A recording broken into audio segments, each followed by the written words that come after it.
بسم اللہ الرحمن الرحیم۔ السلام علیکم۔ بہت سارے دنوں کے بعد بسنت کہانی کے سلسلے میں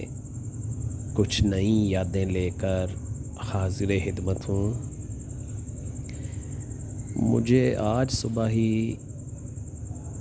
میرے کسی سبسکرائبر نے میسج کیے کہ جناب آپ بسنت کہانی کا جب بھی کوئی ایپیسوڈ کرتے ہو تو اس میں ہمیشہ پتنگوں کی ہی بات کرتے ہو، تو گڈوں کی بات کیوں نہیں کرتے؟ تو جب آپ نیا کوئی ایپیسوڈ کرو گے اس کے لیے، بسنت کہانی کے لیے، تو کچھ گڈوں کے بارے میں بھی معلومات دینا یا اپنے جو ہیں گزرے ہوئے دنوں کا ایکسپیرینس جو ہو اس کو شیئر کرنا۔ تو میرے بھائی اس میں یہ ہوتا ہے کہ جو گڈا ہے وہ یا تو بہت اولین پتنگ بازی جب سٹارٹ کی جاتی ہے تب اڑایا جاتا ہے،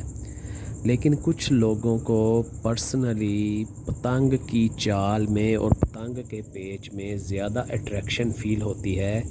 اور وہ پتنگ اڑانا اور پتنگ کا پیچ کرنا ہی پسند کرتے ہیں، اور ان کا ہاتھ بھی گڈے کی نسبت پتنگ پر ہی زیادہ چلتا ہے۔ تو ایسا ہی میرے ساتھ بھی تھا، یہ نہیں کہ گڈا کبھی نہیں اڑایا، گڈا بھی اڑایا، کیونکہ آپ کو بتایا کہ پتنگ بازی کا ابتدا جو ہے وہ چھوٹی گڈی یا گڈے سے اور گھر میں ہوم میڈ پلاسٹک کی گڈیوں سے ہی ہوتی ہے۔ تو پھر آہستہ آہستہ جب انسان لرننگ پروسیس میں سے گزرتا ہے تو پھر وہ چھوٹی گڈی سے درمیانی سے بڑی سے اور زیادہ بڑی، اور پھر وہ آہستہ آہستہ ڈے بائی ڈے پتنگ گڈا اڑا کر اس کھیل میں مہارت حاصل کر لیتا ہے۔ تو ہمارے بچپن میں ہم جب گڈیاں اڑاتے تھے تو میں نے اپنے انتہائی بچپن میں جب میں 8-9 سال کا تھا یا 10 سال کے قریب تک کا تھا تو ہمیں 4 آنے کی 2 گڈیاں ملا کرتی تھیں، جس میں کہ نر گڈا ہوتا تھا جس کو کہ ہم شرلا اور پنجابی میں پد گڈا کہتے تھے، اور ایک دم لگی چھوٹی گڈی ہوتی تھی جسے ہم پڑی کہتے تھے۔ تو 12 سال 13 سال کی ایج تک تو یہی گڈے اڑائے۔ پھر جو پتنگ بازی میں چموڑنے کا چسکا ہے وہ بھی موسٹلی لوگوں کو ہوتا ہے۔ اس کی وجہ یہ نہیں ہوتی کہ آپ فنینشلی کمزور ہیں، پیسے تیلے کے لحاظ سے تو آپ چموڑتے ہیں اور اس میں چموڑنے سے ہی آپ کا روزگار یا گزر بسر ہوتی ہے۔ یہ ایک چسکا ہے اور ایک نشہ ہے، جس کو یہ بھی لگ جائے اس کے بھی ایک اپنے ہی مزے ہیں۔ تو میں آج آپ کے ساتھ لاہور شہر کے جو 5 7 10 لوگ تھے سن 1975 سے لے کے 1995 تک،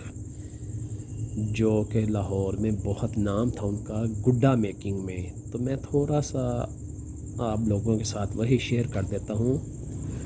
لاہور میں گڈا اور پری میکنگ میں جو کہ کنگ آف گڈا اور پری میکنگ تھے وہ تھے استاد الطاف خان، جو کہ بہو افضل خان صاحب کے بڑے بھائی تھے، اور یہ دونوں بھائی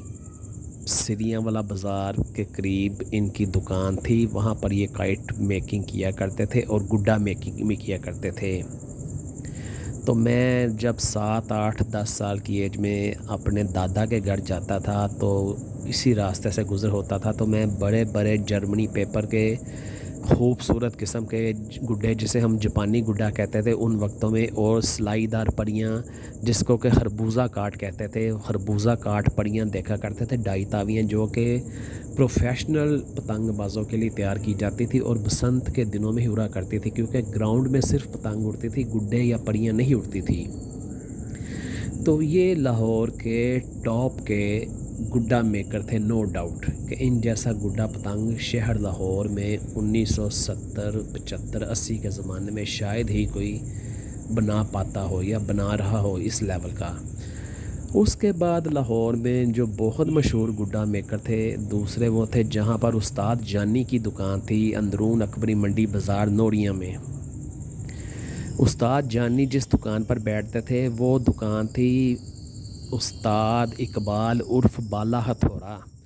بالا ہتھوڑا بھی بہت ہی شاندار قسم کا گڈا بناتے تھے، اور جب بھی میرا وہاں سے گزر ہوتا تھا بسنت کے دنوں میں پتنگ ڈور خریدنے کے سلسلے میں اکبری منڈی یا موچی گیٹ کا چکر لگتا تھا، تو وہ وہاں پر تاوے اور 1.5 تاوے ہی گڈے بنایا کرتے تھے، اور ان کے گڈوں کی صفائی اور ان کی پرفیکشن کا یہ عالم ہوتا تھا کہ اگر ایک نارمل گڈا ان وقتوں میں 3 روپے کا تھا تو ان کا تاوا گڈا 6 روپے کا تھا، یعنی کہ عام گڈا 3 روپے کا تھا تاوا، اور ان کا گڈا 6 روپے کا تھا۔ وہ 3 روپے ایکسٹرا کس چیز کے تھے کہ یہ بالکل تیلیوں کو بیلنس رکھتے تھے، تیلیوں کو سیکا کرتے تھے، سیک کے ان کی چھلائی انتہائی زبردست لیول کی جاتی تھی کہ کسی بھی ہوا میں آپ گڈا اڑا لیتے ہیں تو گڈا کنی نہیں کھائے گا، اور گڈا ایسے کہنا مانے گا کہ جیسے آپ ریموٹ کنٹرول سے کوئی جہاز اڑا رہے ہوں۔ اور دوسرے یہ چیز ہوتی تھی کہ میں یہاں پہ تھوڑی سی ایک بات کلیریفائی کر دوں کہ ہمارے لاہور میں بلکہ پنجاب اور پاکستان میں گڈے کا جو سینٹر والا تیلا ہوتا ہے اسے ہم لوگ گز کہتے ہیں، جبکہ بھارت میں اس کو گز کی جگہ پہ ٹھڈا کہا جاتا ہے۔ کمان ہم بھی یہاں پہ کہتے ہیں اور کمان بھارت میں بھی کہا جاتا ہے، لیکن وہ گز کو ٹھڈا کہتے ہیں، اور ہم لوگ جو بیچ میں سینٹر میں گڈے کے جو تیلی لگتی ہے اس کو ہم گز کہتے ہیں۔ تو اس کے بعد ایک تھے موچی دروازہ کے سامنے جو گوال منڈی کو سڑک اترتی ہے، وہ جاتی ہے گندا انجن کی طرف۔ وہ میں نے دیکھی نہیں ہوئی دکان، سنی ہوئی ہے، اور اس کے کسی دوست نے مجھے 2-4 گڈے گفٹ کیے تھے گندے ٹیوب ویل کے قریب یا گندے انجن کے قریب گوال منڈی میں۔ احسان بھیا تھا کوئی گڈا، اس کا گڈا میکنگ بھی اس قدر پرفیکٹ تھی کہ لوگ مہینہ مہینہ پیسے پہلے بک کروا کے تو گڈوں کا انتظار کرتے تھے، اور تب کہیں جا کر 10-20 گڈے ملتے تھے۔ تو انتہائی مشہور آدمی تھا، اس کا گڈا بہت نام تھا گڈے کا۔ اس کے علاوہ پھر 85-90 کی دہائی میں کرسٹل کا نام آیا، کرسٹل والوں کا گڈا بہت اچھا تھا۔ کرسٹل ایک کارخانے دار تھے، ان کے پاس بہت سارے کاریگر تھے، تو بڑا پرفیکٹ گڈا بنتا تھا۔ مانگ تھی گڈے کی، پروفیشنل لوگ جو راتوں کو گیمیں کرتے تھے وہ اڑاتے ہی اس لیول کا گڈا تھے۔ اس کے بعد موچی دروازہ میں ایک بادشاہ تھے، استاد بادشاہ کائٹ میکر، وہ بھی پتنگ بھی بہت اچھی بناتے تھے اور گڈا بھی بہت شاندار بناتے تھے، ان کا گڈا بہت زبردست تھا۔ پھر اس کے علاوہ انارکلی کے ایریا میں اردو بازار والی سائڈ پہ کوئی مرسلین لڑکا تھا، اس کا گڈا بھی وہ شاید اسی احسان بھیے کا ہی شاگرد تھا، یہ گندے انجن گوال منڈی والے کا۔ اس کا گڈا بھی اپنی مثال آپ تھا کہ جیسے آپ نے کوئی سدایا ہوا پرندہ اڑایا اور اس کو جو کہیں گے پرندہ وہی کرے گا۔ اس کے علاوہ اندرون دہلی گیٹ میں ایک بہت مشہور تھا استاد کالا عرف کالا، جن اسے کہتے تھے، وہ بھی بہت شاندار گڈا بناتا تھا۔ اب آ جائیں ادھر ہمارے شمالی لاہور کی طرف، اندرون ایک موریا پل کے اندر سے جو میں نے اپنے ایریا میں سب سے بہترین گڈا بنا ہوا دیکھا ہے، وہ ایک تھا تنویر نام کا بندہ جس کا گڈا انتہائی زبردست تھا۔ تنویر کا استاد تھا استاد منیر، اور استاد منیر کا استاد تھا آگے سے استاد بیبی۔ تو تنویر کے گڈے کی بھی بے حد مانگ ہوا کرتی تھی، اور وہ مطلب اگر گرام گڈا 5 روپے کا تھا تو وہ 8 روپے کا گڈا دیتا تھا، لیکن اس گڈے کی بھی کیا ہی بات ہوتی تھی۔ اس کے علاوہ ایک عمر دین روڈ وسن پورہ پر ایک بہت ہی پرانی دکان ہوتی تھی آج سے 50 سال پہلے، جو کہ ٹیوب لائٹس اور لاؤڈ سپیکر کا کام کرتے تھے شادی بیاہ اور مختلف فنکشنز کے لیے۔ لطیف ساؤنڈ سسٹم وہاں لکھا ہوتا تھا۔ وہاں پر ایک بزرگ سے آدمی بیٹھ کر، سفید ان کی مونچھیں ہوتی تھی، بڑی وزنی مونچھیں، تو وہ لوگ اس کو عرف میں مچھل کہا کرتے تھے۔ تو وہ بھی اس قدر پرفیکٹ گڈا بناتے تھے کہ ان کے گڈے کی بھی از حد مانگ ہوتی تھی، اور وہ گڈا جو تھا 10-10 20-20 گڈے کر کے ترلے منتیں ڈال کے ملا کرتے تھے۔ تو یہ تھے ہمارے لاہور شہر میں بہت ہی شاندار قسم کے گڈا بنانے والے، جن کے گڈوں کی مانگ پورے پنجاب میں ہوا کرتی تھی، لیکن